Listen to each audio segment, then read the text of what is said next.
살아가면서 누군가를 의지할 때가 참으로 많이 있습니다. 누군가를 의지한다는 것, 참으로 중요한 일이죠. 내가 잘못된 사람을 의지할 수도 있고 좋은 사람을 의지할 수도 있습니다.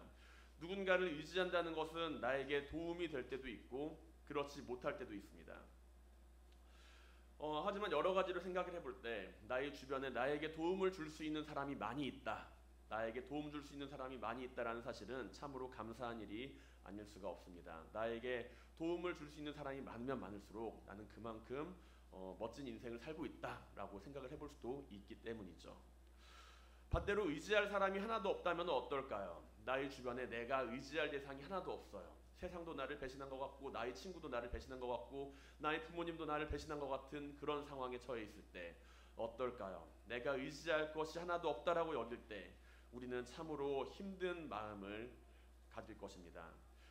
물질적으로 도움을 받을 수도 없다라는 점도 있겠지만 의지할 사람이 없이 혼자 살아간다라고 하는 것은 심적으로 우리에게 너무나도 큰 부담으로 다가오게 되고 나에게 있어서 매우 메마르고 피곤한 생각을 가지게 한다라는 것이죠.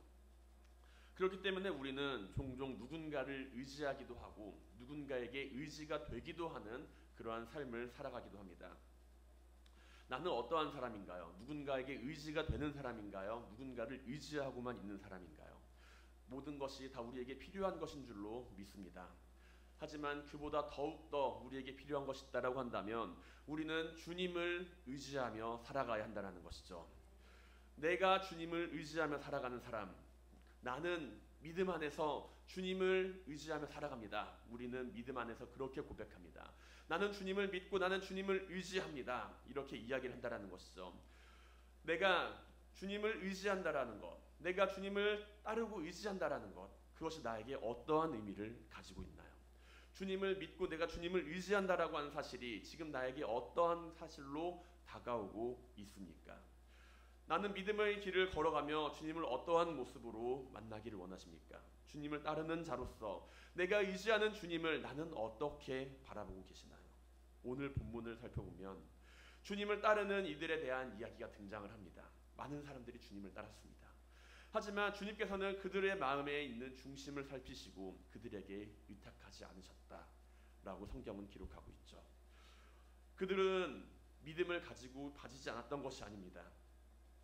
그들은 분명히 주님의 이름을 믿었습니다. 유월절 예수께서 예루살렘에 계시니 많은 사람이 그가 행하시는 표적을 보고 그의 이름을 믿었으나 라고 이야기를 하고 있어요.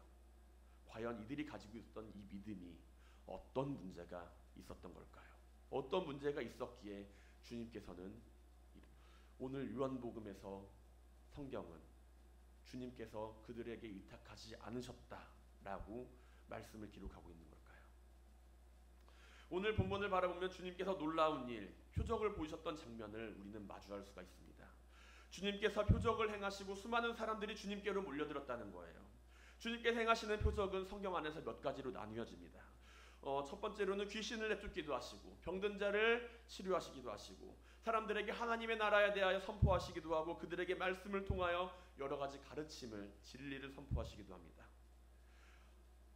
그런데 요한복음 2장에서 이야기하는 표적, 이 표적은 조금 특별한 사건을 함께 포함하고 있는 순간이라고 할 수가 있습니다.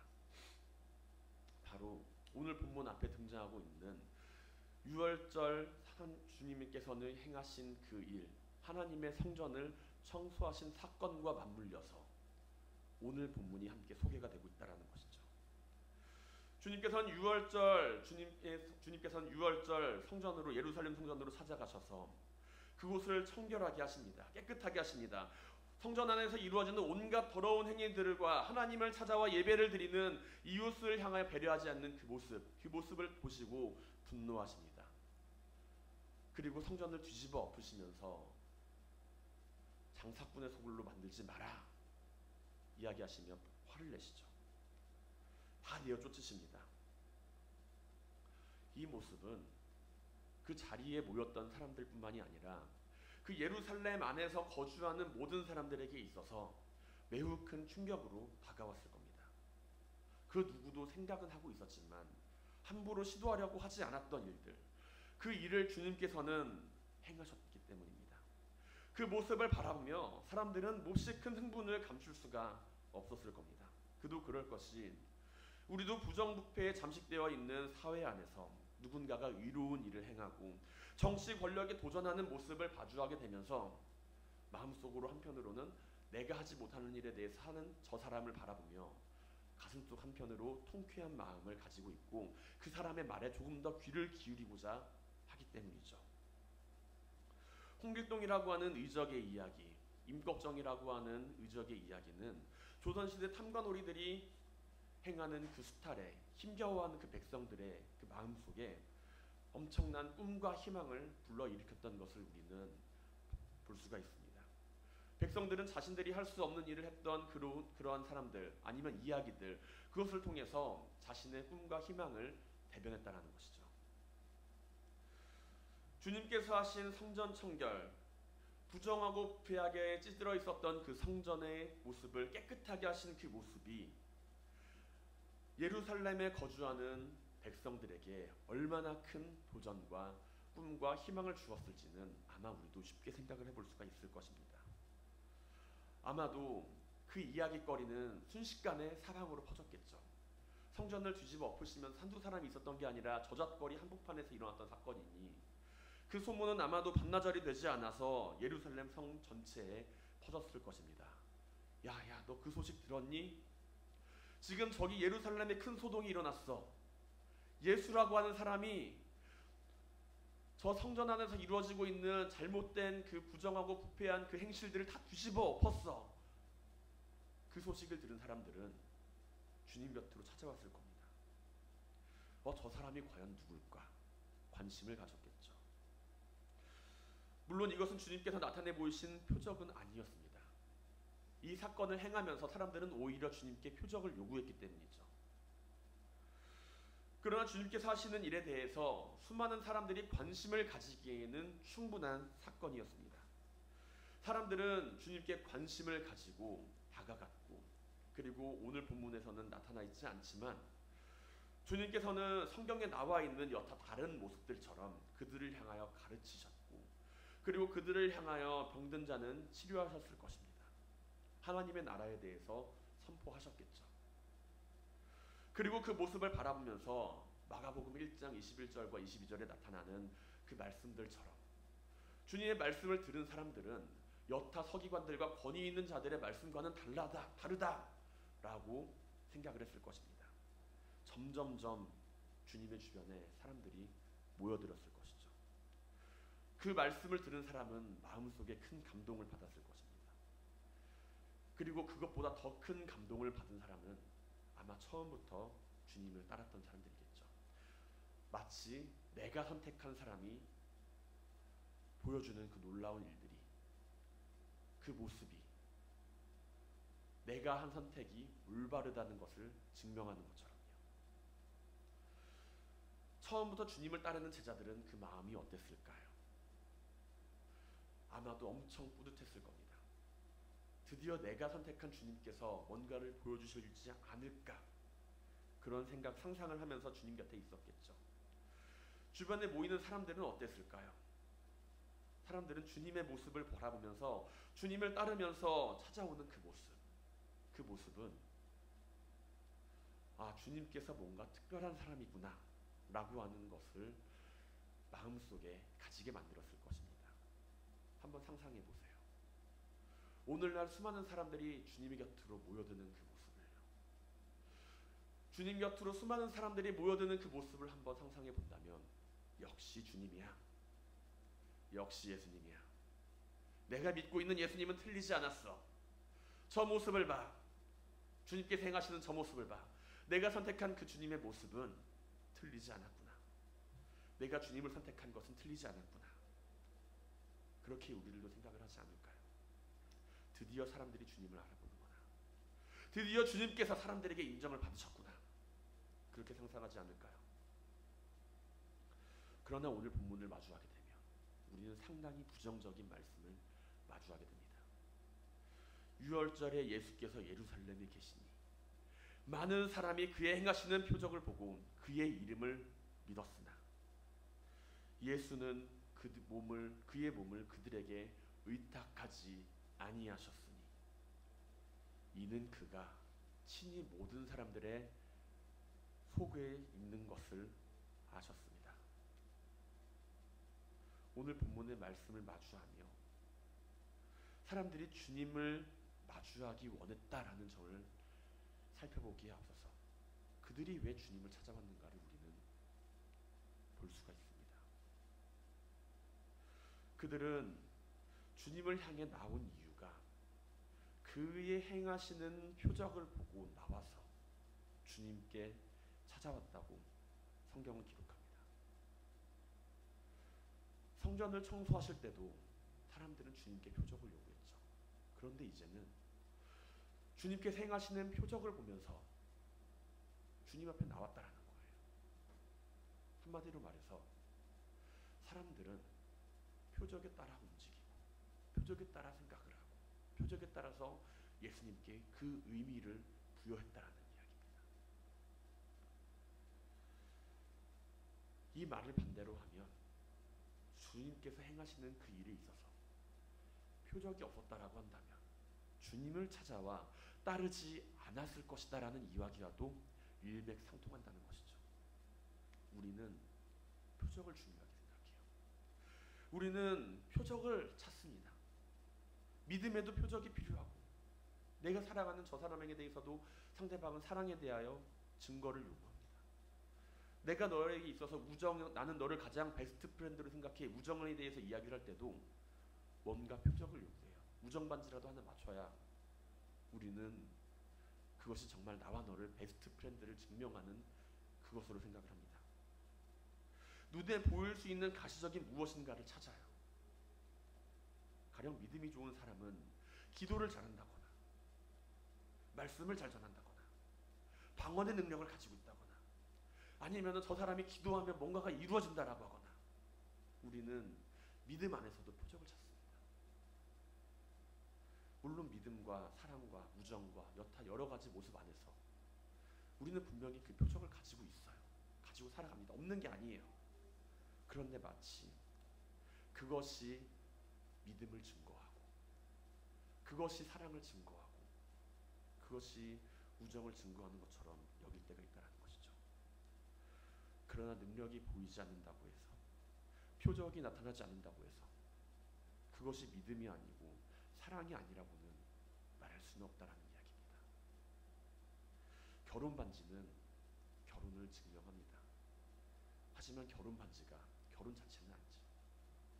결혼 반지는 결혼한 사람이라는 것을 증명할 수는 있어도 그것이 그 결혼 자체를 대변하지는 않는다라는 것이죠. 부모님은 자녀를 사랑하기에 밥도 해주고 용돈도 주지만 그 밥과 용돈이 부모님의 사랑을 증명하나요? 결과적으로 따라오는 일들에 대해서 우리가 그 결과를 마주 바라보면서 그것이 마치 본질인 것처럼 결정하고자 한다면 오늘 우리는 물질 만능주의에 빠지게 될 겁니다. 내가 너를 사랑한다면 너는 나에게 1,000만 원을 가져와. 그것이 나를 사랑하는 증거야. 마치 결혼반지 3만 원짜리를 준비하고 결혼반지 100만 원짜리를 준비하고 결혼반지 1,000만 원짜리를 준비하는 게 내가 상대방을 사랑하는 그 사랑의 크기처럼 여겨지게 된다는 것이죠. 하지만 우리가 진리를 바라보며 진리 그 자체가 가져오는 결과들이 진리에 대해서 파악은 하게 해줄 수 있을지 모르지만 그 자체가 진리를 대변하지는 않습니다. 오늘 우리는 어떤가요? 오늘 우리는 표적주의적인 신앙을 경계해야만 합니다. 마치 우리의 믿음이 표적을 가지고 있지 않으면 내 기도가 표적을 나타내지 않으면 내가 마치 가지고 있는 그 신앙의 증거를 나타내지 않으면 나의 믿음이 없는 것처럼 여겨지고 나의 믿음이 마치 약한 것처럼 여겨지는 그 모습을 우리는 경계해야만 합니다. 우리의 믿음과 신앙은 예수 그리스도와 하나님의 말씀 위에 세워지는 것이지 나의 표적 위에서 그 믿음이 세워지는 게 아니라는 이야기예요. 하나님의 말씀이 믿음의 근거가 되어야 하며 표적이 그 자리를 대체해서는 안 됩니다. 말씀 위에 세워진 견고한 반석 위에 세워진 그 믿음은 풍랑을 만났을 때 견고하게 서지만 모래 위에 세워진 집은 무너지기 마련입니다. 우리는 분명히 믿음 안에서, 기도하는 가운데, 우리의 신앙생활 안에서 간증할 거리를 가지고 있고 표적을 가지고 있고 능력을 가지고 살아가는 사람들입니다. 그러나 우리가 표적주의의 신앙에 빠져서는 안 된다는 거예요. 사람들은 주님의 곁에 모여서 주님께서 행하시는 표적을 바라봅니다. 그리고 생각합니다. 아, 이분은 특별한 분이구나. 아, 이분은 무엇인가 좀 바꾸실 분이구나. 그러나 주님께서 원하시는 모습은 그러한 모습으로 주님을 따르는 모습이 아니었습니다. 주님께서는 이러한 이들의 모습을 바라보시며 그들에게 몸을 위탁하지 않으셨다라고 이야기를 해요. 자신의 필요에 따라서 내가 바라보기에 저 사람은 주님이시야 라고 하는 것을 주님께서는 필요로 하지 않으신다는 거예요. 주님께서는 자신의 필요를 따라 주님을 찾는 이들의 말과 그들의 증언을 주님께서는 필요로 하지 않으신다는 겁니다. 내가 나에게 능력을 주셨으니까 주님, 당신이 주님이 맞아요. 나에게 표적을 보여주셨으니까 주님, 당신이 주님이 맞아요. 그렇게 이야기하는 것을 주님은 찾으시지 않는다는 거예요. 우리는 주님을 바라보며 어떻게 주님과 마주하며 살아가기를 원하나요? 주님께서 하시는 그 말씀을 듣고서, 주님께서 보여주신 그 삶의 모습과 복음의 메시지를 주님께서 듣고서 주님께 나오는 것을 원하십니까? 아니면은 주님께서 나에게 보여주시는 여러 가지 능력들과 표적들을 마주하면서 주님 옆에 나오시길 원하십니까? 만약 우리가 주님을 만나기를 원하지만 그분의 능력을 바라보며 필요에 따라서 주님을 마주하기를 원한다면 나는 아직도 주님 곁에 모인 그 무리들과 별반 다를 바가 없다는 이야기입니다. 누군가에게 내가 주님을 소개하며 내 병을 고쳐주신 분이 주님이야. 내 사업을 잘 일으켜주신 분이 주님이야. 나에게 지혜를 주신 분이 주님이야. 나에게 능력을 주시는 분이 주님이야. 나에게 일을 잘하게 해주신 분이 주님이야. 라는 그 이야기를 하기에 앞서서 나를 구원해 주신 분이 주님이야. 그 믿음의 고백이 우리 안에 있나요? 내가 누군가에게 주님을 소개하는 데 있어서, 주님을 소개하는 데 있어서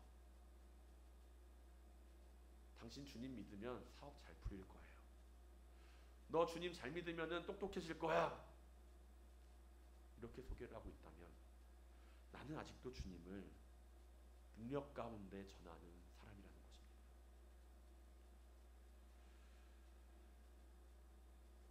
주님은 능력을 행하시는 분도 아니고 병고침을 주시는 분도 아니고 좋은 가르침을 주시는 선생님도 아니에요. 주님은 온 세상을 창조하신 하나님의 아들입니다. 그 고백이 우리 가운데 가장 처음 있어야 해요. 다른 것들은 다 그 다음에 따라올 이야기들입니다. 사람의 말과 판단으로 우리는 주님을 결정지을 수 없고 사람의 필요에 따라서 주님께서 그 필요가 결정되는 것도 아닙니다. 주님께서는 이 세상에 오셔서 죽을 수밖에 없는 피조물을 위해서 대속해 주셨고 스스로 십자가에 달리셨고 구원을 이루신 분입니다. 사랑하는 성도 여러분, 주님을 만나기 위해 나오시길 바랍니다. 내가 필요해서 주님을 만나는 것이 아니라 주님께서 우리를 위해서 이 땅에 오셨음을 기억하며 주님 앞에 나오시길 바랍니다.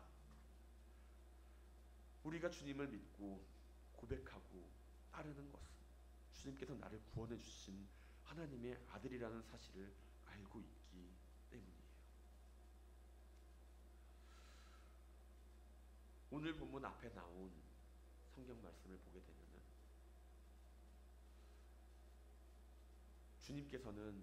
주님께서 행하신 표적에 대하여 그 말씀을 증거합니다. 그러나 예수는 성전된 자기 육체를 가리쳐 말씀하신 것이라. 죽은 자 가운데 살아나신 후에야 제자들이 이 말씀하신 것을 기억하고 성경과 예수께서 하신 말씀을 믿었더라라고요. 사람들이 생각했던 그 표적이 아니라 사람들은 주님께 표적을 요구할 때 주님께서는 하신 말씀, 그 말씀을 마주한다는 것이죠.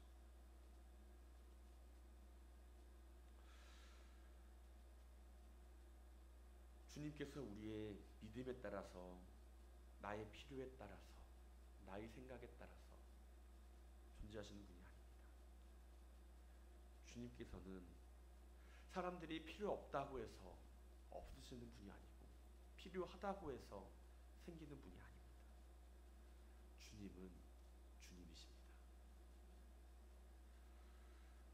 우리의 믿음의 고백이 주님의 표적을 따라 살아가는 것이 아니라 주님께서 누구이신지를 알고 나를 구원하신 주님을 향한 믿음의 고백 안에 존재하기를 주님의 이름으로 간절히 축원드립니다. 오늘 본문을 마주하면서 우리는 주님께서 사람을 의지하지 않으셨다라는 그 점을 통해서 주님께서 누구이신지 어떤 분이신지를 발견할 수가 있습니다. 주님께서는 누구의 증언도 필요하지 않으신 분이에요. 사람의 마음의 중심을 살피시는 분입니다. 복음을 전하면서 우리가 세상 누구도 주님께서 하나님의 아들이라는 사실을, 우리의 구원을 위해서 이 땅에 오신 분이라는 것을 변명해야 할 필요가 없어요. 그런데 우리는 착각하고 있어요. 마치 내가 복음을 전하면서 이것을 저 사람에게 변명하는 것처럼 이야기하는 것처럼, 예수님께서는 정말로 이 세상에 오셨어요. 예수님께서는 정말로 당신을 구원하시기 위해서 오신 분이에요. 이야기를 하면서 마치 변명하듯이 복음을 전한다는 거예요. 상대방을 설득하기 위해서 복음을 전한다는 것이죠. 하지만 주님께서는 이 땅 위에 구원을 이루기 위해서 오신 분, 그 사실에 있어서 우리가 변명을 해야 할 필요가, 우리가 변호를 해야 할 필요가 없다라는 겁니다. 우리는 증거해야 할 역할을 가지고 있다는 것이죠. 내가 하는 그 말이 변호나 변명이 아니라 캐리그마, 선포가 되어야 합니다. 내가 주님을 믿으세요라고 하는 그 말이, 주님께서는 당신을 구원하시는 분입니다 라고 하는 그 말이 마치 변명처럼 여기거나 그 사람을 설득할, 뭔가 주님을 변호하는 것처럼 그 사람에게 이야기하는 것이 아니라 선포의 메시지로 다가가야 해요. 주님께서는 세상 그 누구의 증언도 필요로 하지 않으시고, 주님께서는 우리가 변호해야 할 분이 아닙니다. 단지 우리는 선포해야 할 대상으로 주님을 삼아야 한다는 것이죠. 그리고 이것은 반대로 말하면 우리는 주님만을 의지해야 한다는 것을 의미합니다. 우리는 주님만을 의지해야 한다는 것을 이야기해요. 누군가를 의지한다라고 하는 것, 누군가를 내가 의지한다라고 하는 것은 나의 힘과 나의 능력으로 해결할 수 없는 일을 마주하였을 때 우리는 의지한다고 이야기를 합니다. 내 힘과 내 능력으로 할 수 있으면 우리는 누군가를 의지할 필요가 없죠. 그런데 우리는 주님을 믿고 주님을 따르며 주님을 의지한다라고 그래요. 왜 주님을 의지하시나요? 무엇 때문에? 내가 인생에 있어서 가로막힌 문제들을 해결해 주셔서, 내가 처한 어려움을 뛰어넘게 해주셔서, 나에게 무엇인가를 해결할 힘과 능력을 주셔서 아니라는 것입니다. 우리가 해결할 수 없는 가장 근본적인 문제를 해결하신 분이 주님이시기에 우리는 주님을 믿고 의지한다는 거예요. 우리는 이 부분을 종종 착각합니다. 내 고난을 극복하게 해주실 분이 주님이시니까 난 주님을 믿어요. 내 어려움을 해결해 주실 분이 주님이시니까 나는 주님을 믿어요 라고 이야기를 하는데, 근본적으로 우리가 마주하고 있는 피할 수 없는 사망의 권세로부터 주님은 우리를 구원해 주셨어요. 그렇기 때문에 나는 주님을 믿는다는 겁니다. 초대교회 성도, 초대교회의 사람들이 가졌던 그 믿음, 그 믿음의 근본은 그들이 마주하고 있는 고난과 어려움 가운데 그 어려움을 극복해 주실 분이 주님이라는 사실을 믿었던 것이 아니라 주님께서 나를 구원해 주셨다라고 하는 그 사실을 그들은 믿음 안에서 고백했다라는 거예요. 그런데 우리는 때때로 모든 것들을 다 제껴놓고 가장 근본적인 것은 제껴놓고 내 어려움 앞에서 주님을 찾으며 내 고난 앞에서 주님을 찾으며 주님께서 이 고난을 극복해 주시기 때문에 주님을 믿습니다 라고 이야기를 하는 거예요. 그렇게 되면 이것은 앞서 말한 표적주의 신앙과 일치한다는 것입니다. 나의 고난과 내 어려움을 극복해 주지 못하게 한다면 나는 주님을 믿을 필요가 없다는 것이죠. 세상 그 어떤 사람도 죽음의 권세에서 자유롭지 못합니다. 그렇다면 우리가 할 수 있는 일은 누군가를 의지해야 하는 것뿐이에요. 사람들은 죽음의 권세를 극복하기 위해 많은 것을 의지합니다. 과학을 의지하기도 하고 블루볼사의 전설을 의지하기도 하고 수많은 종교와 영생을 준다고 하는 무엇인가를 찾고 의지를 합니다. 그러나 사망의 권세를 이기신 것은 십자가에 달린 주님밖에 없어요. 오늘 본문을 마주하게 되면 그 이름을 믿었다 라고 사람들은 그 이름을 믿었다라고 성경은 이야기를 합니다. 그리고 주님께서는 그 이름을 믿는 자들에게는 영생을 허락하신다고 분명히 말씀을 하셨어요. 그런데 오늘 본문을 찾아보면 어디에도 그런 말씀이 없습니다. 하나님이 세상을 이처럼 사랑하사 독생자를 주셨으니 이는 그를 믿는 자마다 멸망치 않고 영생을 얻게 하려 하심이라. 그런데 오늘 본문에 등장하는 그 이름을 믿는 자들에게는 그 어떠한 역사도 일어나지 않았어요. 오히려 주님께서는 그들에게 몸을 의탁하지 않으셨다. 그들의 마음속에 들은 것을 다 아시기 때문이다. 그렇게 이야기를 합니다. 그 사람들은 주님을 찾아옵니다. 자신이 가지고 있는 문제들과 자신이 가지고 있는 어려움들과 자신이 가지고 있는 궁금증들과 자신이 가지고 있는 여타 여러 가지 삶의 문제들을 가지고서 주님을 찾아왔는데, 그 이름을 믿고서 찾아왔는데 아무런 일도 일어나지 않았다는 거예요. 정작 중요한 구원의 메시지가 선포가 되지 못했다는 거예요. 왜냐하면 그들이 믿는 그 믿음은 주님만을 의지하는 믿음이 아니었고 표적을 의지하는 믿음이었으며 구원을 위한 믿음이 아니었기 때문입니다.